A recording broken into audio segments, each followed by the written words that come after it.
In the 19th century, labor contracts were presented as voluntary agreements.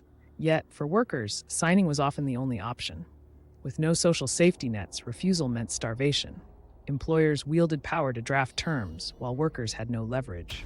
The contract, framed as fair, masked a brutal reality of coercion.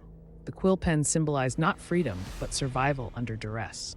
Behind the polished language of contracts lay oppressive clauses. Workers forfeited wages for absences, owed debts for housing, and faced imprisonment for quitting.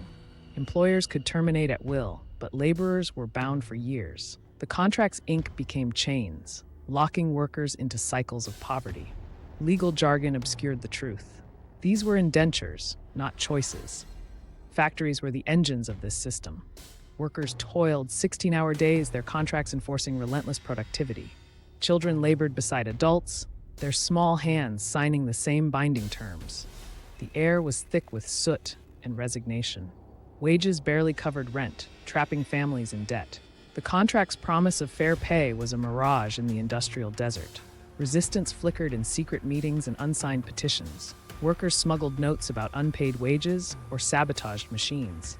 Courts dismissed their claims, citing the sanctity of contracts.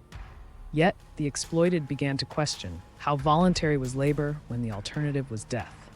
The quill's authority cracked as collective anger grew.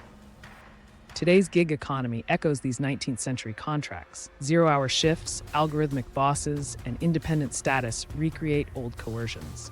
The tools have changed. Digital signatures replace quills, but the power imbalance remains. Recognizing this history is the first step to breaking the cycle. The contract was never about choice. It was about control.